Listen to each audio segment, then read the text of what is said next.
Focus. Ideate. Innovate. Enable.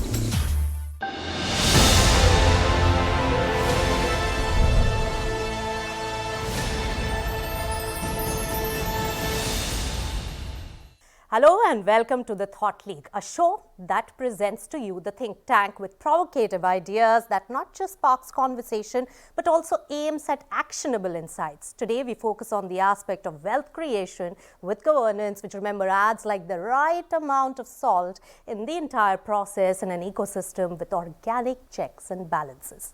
Ladies and gentlemen, for the next 30 minutes, we will focus on ethical wealth creation, the big idea which is generated by the Chief Economic Advisor of India, Krishnamurthy Subramanian, and leading corporate lawyer Cyril Shroff from Cyril Amarchand Mangaldas. Gentlemen, so good to have you on CNBC-TV18. Now, first to you, Mr. Subramanian, of course, about this idea. In the toughest of times and in challenging times, the worst and the best in people and the companies come out. So what is the idea of this wealth creation with ethics, and why do we need it now more than ever before? Nisha, if we look at the last decade, the two crises that stand out are the one that we are witnessing right now, the COVID crisis, and the global financial crisis 10 years back. Both these crises have highlighted the limits of markets. That's one important point to keep in mind. At the same time, when you take into account India's economic past, where we came from a socialistic mindset, where we did not really enable markets that much. So when you put the two together, what we have to take into account is that in the Indian context, we certainly have to enable the power of markets, the invisible hand of markets, as Adam Smith said, but at the same time also recognize the limitations that markets have. Markets work very well 90 to 95% of the times, but not 100%. And that is where the marriage of the invisible hand of markets with the hand of trust is extremely important in order for wealth creation and sustainable wealth creation. And that is where ethics comes in. Let's take a phenomenon that has been happening over the last few years in India of willful default. Now, there is, of course, the economics of this. But from an ethical perspective, if you go and read across religions, there are important perspectives provided there. I'll just give you the example of, in the Hindu religion, there is what is called the doctrine of pious obligation, which basically says that the progeny of a departed parent has the obligation of taking care of any debts that the parent may have had. This is it is not economics here, we're talking about ethics, which is the fact that even obligations of a departed parent befall on the progeny. And that's the ethics. Even if you look at other religions, they have similar ideas. So this is really important to ensure that we create, wealth in the long run, and not just basically, so like in a bubble-like manner where wealth is created for some time and then it goes away. And that is why ethics and wealth creation have to come together by marrying the power of markets with that of the hand of trust. Right, great philosophy, and of course, in practical usage also, we see a lot of it and strive towards that. Cyril Shroff, of course, free market organically infuses governance, standards of governance. But in our free market, where are we lacking? A little bit of my potted definition of the salient features of a free market. Firstly, there is a level playing field. There is freedom to enter and freedom to exit. There is freedom to fail. Secondly, I think one of the features of a free market is a robust competition law that has to be upgraded in today's time to the digital age because it eschews monopolies. The third part, I think, is there should be no selective enforcement or micromanagement. And to build on what Subbu said, an economy that is based on trust, ethics, and legitimacy, because only then you enable innovation and growth. Now, what does it mean at a practical level? Since you asked me a practical question, I think a couple of things, and we can go on, but just two or three things stand out for me. Sure. One is that there must be a free market for corporate control, both either through the equity route or through the debt route. And there is no divine right of promoters to continue to manage. I think we almost did away with that when IBC came in, but it's kind of clawed its way back a little bit maybe in a temporary context. So we need to substitute divine right with earned right. So that's Right. one thought. Sure. The second, I think, is a leveled debt market, which is business led rather than personality led. And lastly, I think we need all arms of the state to be aligned. So what we have today, I think, is a caveated free market and not a real free market. All right, so there are many aspects which bring about that governance aspect, and one important aspect which Cyril Shroff made, and I'll throw that question to Krishnamurthy Subramanian, is on the pursuit of the government to get FDI. By that itself, we are sanitizing the whole system because there is a global shift of capitalism towards ethics and governance standards. How are we putting those checks and balances, and what is the role of the government in this pursuit? Nisha, that's a very good question. Just before I answer that, I would want to compliment what Cyril has said very nicely. You know, it's very critical that banks do not lend to firms that are actually defaulting willfully. I think that is a practical matter because, you know, a willful defaulter or a defaulter is a company that has basically shown maybe bad luck, but has not been able to manage his assets well. And a key edifice of capitalism is that when someone does not manage an asset well, it has to change hands. So that's a practical implication that has to come in. Now, on the FDI part, I think it is very important to recognize here that you know, foreign capital seeks long-term value. And long-term value, as you know, Cyril was saying, and you know, I have been talking about as well, comes from this edifice of trust. Long-term value creation does not, you know, come from myopic, you know, wealth creation that happens over a few quarters or a few years. And therefore, you know, foreign capital seeks those firms and those you know, opportunities that will create value in the long run. And I'm especially talking about, you know, pension funds, insurance companies, sovereign wealth funds, those that have a long horizon because of the kind of investors that invest in them. Those kind of companies typically do look for long-run wealth creation. And this is where, you know, corporates need to really marry the trust-based, you know, model with that of markets. Food processing sector needs to actually really pursue ethical wealth creation. In other words, you know, the production needs to happen in a way that is actually within the constraints of climate change and sustainable, you know, production. Similarly, another sector that I would say is, you know, take the Indian population, 1.3 billion almost. There's a large section at the bottom of the pyramid which really are looking for products and services that some of us, you know, have the privilege of enjoying. So companies need to then create models that are focused a lot more on the volume game, not the margin game through which they cater to the top 20 or 30% of the income pyramid, but come up with ways where they actually can cater to the bottom of the pyramid. But Cyril Shroff, in difficult times, is this a luxury? Do you think most of the companies will be having the focus on this while sustainability and survival is at risk at this point? And with ESG impact funds playing such a small role right now, will they be able to steer the companies towards sustainability, ethics and governance? It's not a luxury, it is a necessity because amongst many things, access to capital, both from the quality of capital as well as quantity of capital, is now very strongly being driven by the philosophy of ethical wealth creation, whether you call it ESG or sustainable development goals and things like that. Now, thankfully, India is legislatively ahead of the curve because our Companies Act already recognizes stakeholder capitalism. And globally, there is this movement. So you must have heard about the Business Roundtable headed by Jamie Dimon, which last year they actually made an announcement really about the purpose of a corporation is to promote an economy that serves all. Just last year, 20 billion flowed into ESG funds. There are 23 new funds that got formed. And the estimation is that in the next 3 years, we're going to have 200 new ESG focused funds.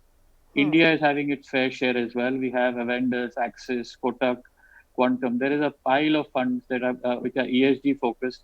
and coming up. So this is being actually driven, this movement is being driven by the markets and by capital, and that's, money talks. So I think it's going to, it's quite powerful. But Mr. Shroff, I'd like to ask you just one counter question. Has the mindset changed for that? And does India need to be more board-led than promoter-led right now? I think the mindset is in the process of changing. Nothing happens kind of overnight. And on your question of, how boards are led just now, I think this is really a reflection of the ownership stack. We are moving towards more institutionally controlled and influenced companies with boards which necessarily kind of reflect that mentality as well. But it's work in progress, because for the picture to be complete, you also need a free market for change of corporate control as well. And all of that is work in progress. But the minds, if you look at the new age entrepreneurs and new age companies, they're very much reflective of this philosophy of board controlled and board managed entities with a very strong sort of institutional investor base and smaller promoter holding. So this promoter concept is very much an Indian phenomenon, and it is actually slowly receding. I think it will be substituted maybe in the next decade or so, if not earlier, by the concept of a controlling shareholder, which are two very different things. All right. Why are you giving such a big timeline, Cyril Shroff? Because things are changing very fast. We are getting into an overhaul, complete overhaul of the present environment. And in this cataclysmic period, a lot of things can be changing much faster than we all think. On that note, we'll take a short breather on the Thought League. We have set the stage for sustainable, ethical wealth creation. But what are the tools by the government and the marketplaces that can really set this in order? We'll discuss that and more when we return on the Thought League. Stay tuned.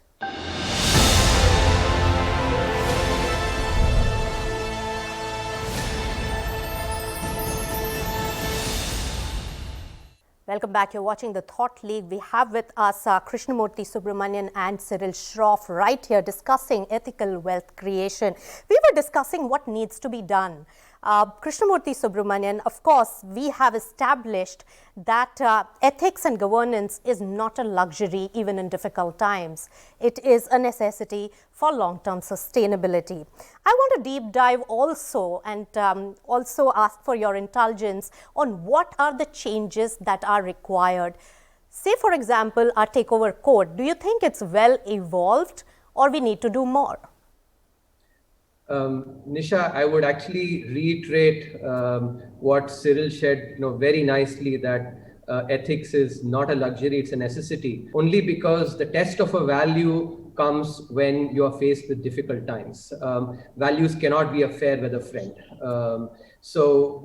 With that, what are the three key areas that are important for us to actually really establish this? You mentioned about takeover laws, and I will definitely talk about that. But together with takeover laws, the bankruptcy code and empowering it, we have the de jure part of the IBC very well, but the de jure versus de facto operationalization of IBC is as critical and feeds into the takeover code. Finally, the also the competition commission and the way it gets framed. All these three are very critical. Because, in a free market, what is important is that there is a level playing field among the existing players. But at the same time, that level playing field is enabled by potential entry. When there is a threat of an entrant coming and challenging the business, then the existing incumbents actually do not become complacent. And that is a critical part of any free market. And here's where the takeover code becomes really critical.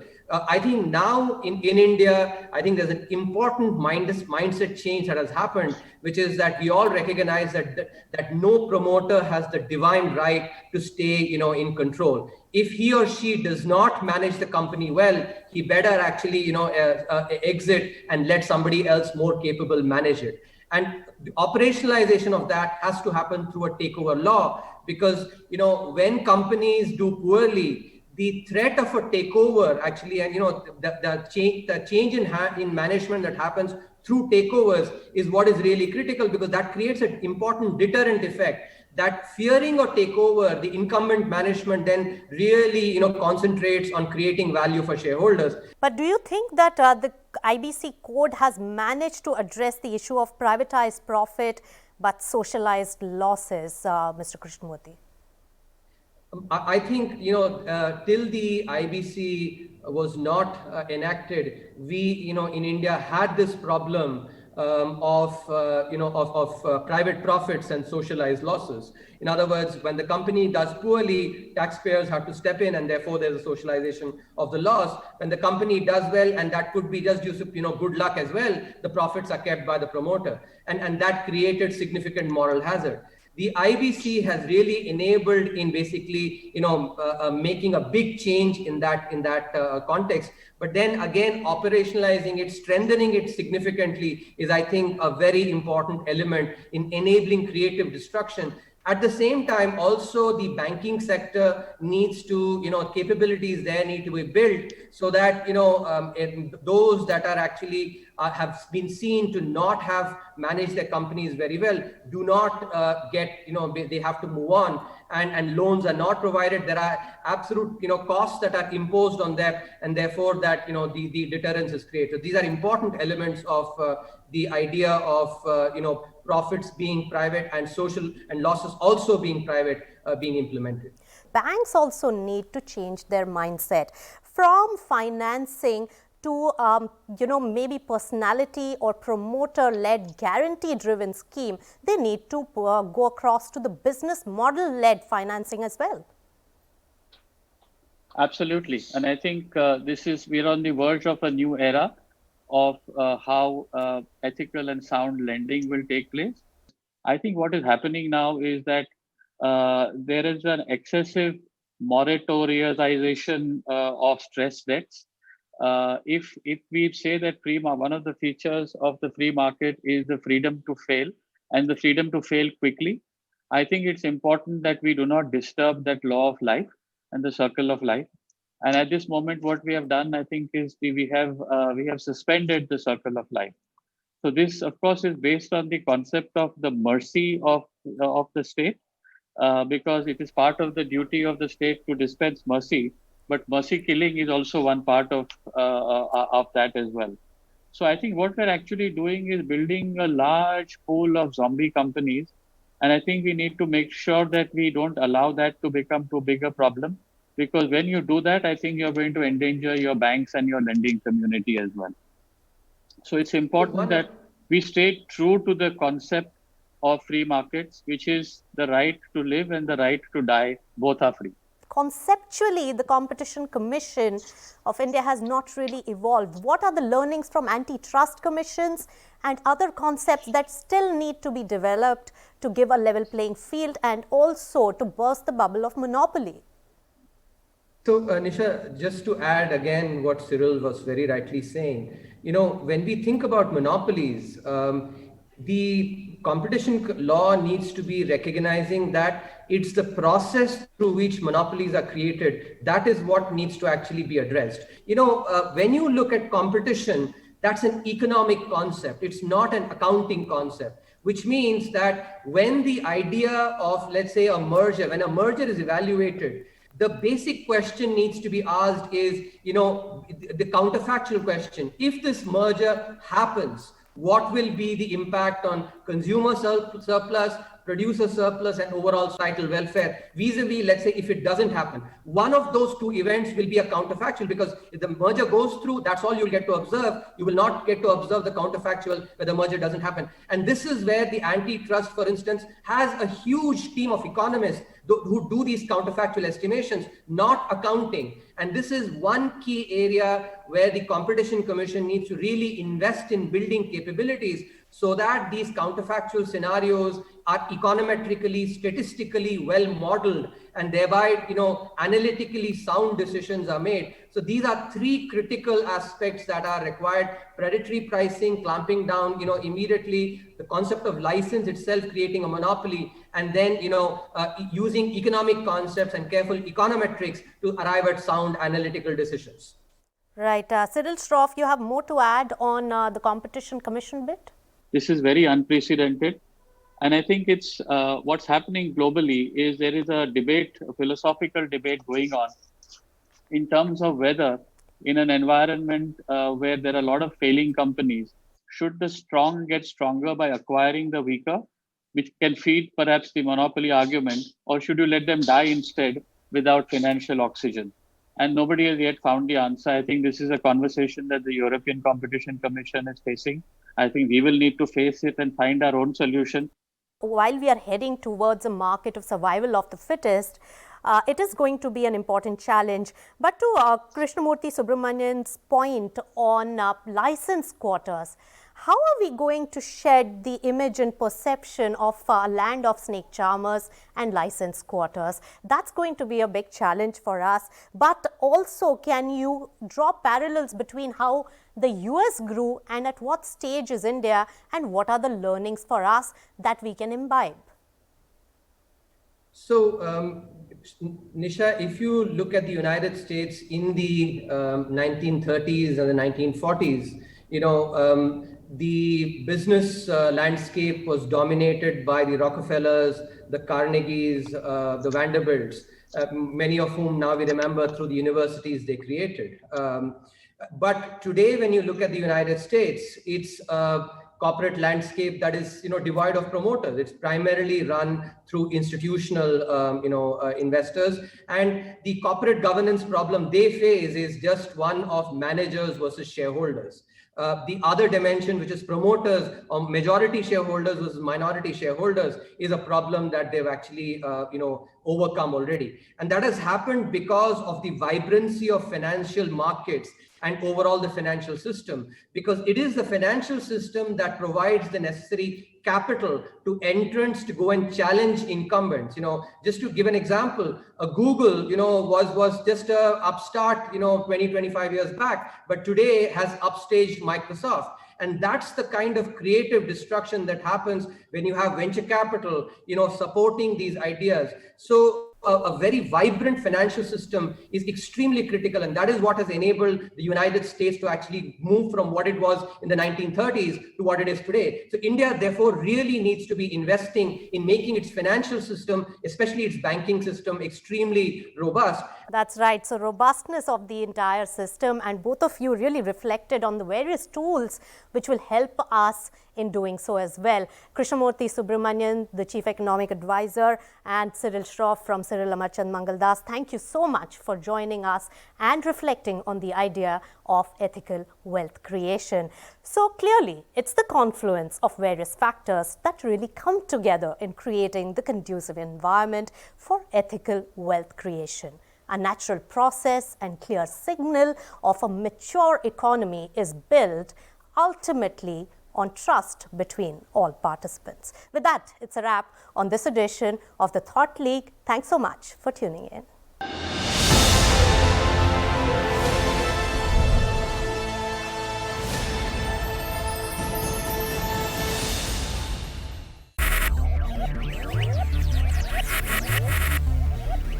Focus.